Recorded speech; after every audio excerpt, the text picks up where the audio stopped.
रहमान रहीम। जिस तरह का हमारा प्लान ए था, यही था कि हम शटल डाउन करते हुए पहिए जहाँ पूरे शहर में किसी भी जगह जबरदस्ती सड़कें ब्लॉक नहीं है, लोग अपनी मर्जी से हम पर अतमाद कर रहे हैं। मैं उनका शुक्रिया अदा करता हूँ और इसी तरह पूरे लियाने कश्मीर का हम शुक्रिया अदा करते हैं कि उन्होंने हम पर अतमाद किया और यकीनन इंशाअल्लाह ताला अल्लाह की जात के बाद कश्मीर की अवाम पर हमें यकीन है कि हम कामयाबी हासिल करके निकलेंगे।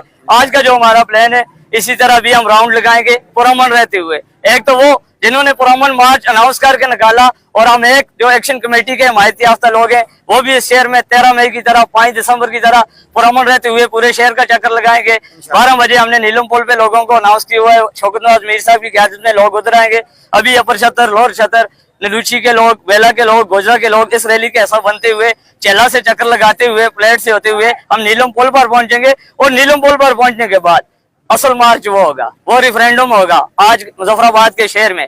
वो अनाउंस करेंगे हम कल लाए अमल कि अगले दिन हमने क्या करना है। अभी भी मेरी गुजारिश है आपकी वसातत से, अरबाब इख्तियार से कि ना हमें आजमाइश में डालें ना खुद आजमाइश में पढ़ें। ये छोटी सी चीजें ना पनाह का मसला बनाएं। अगर हम ये कहते हैं कि हमारे मुज़ाकरात के दरवाजे अभी भी खुले तो फिर ऐसी कौन सी बात है कि आपने अना का मसला बनाया हुआ है। आपने देख लिया कि आज आजाद कश्मीर में किसी जगह सड़क नहीं बंद, लेकिन लोगों का हमारे साथ अतमाद है। इट्स मीन लोग ये तब्दीली चाहते हैं और इंशाअल्लाह ताला हम हासिल करेंगे।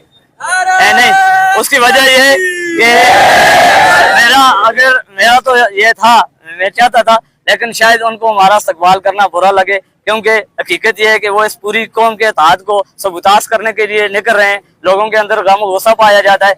मैं नहीं समझता कि हम जिम्मेदार हैं, इस शहर के ये लोग जिम्मेदार हैं कि कोई इंतशार पैदा हो इस वजह से। इसलिए हम उनके मार्च से पहले ही अपना रास्ता चेंज कर रहे हैं। वो जाएंगे प्रेस क्लब तक, हम इधर से होके नीलम पुल पे और उधर से होते हुए हम जो अगला मार्च करेंगे उनके टाइम के बाद, क्योंकि हमें पता है ये अमन मार्च इंतशार के लिए रखा गया है। हमारी पूरी कोशिश होगी कि अमन के साथ टकराव न करें या उनकी वजह से कोई इंतशार पैदा ना हो।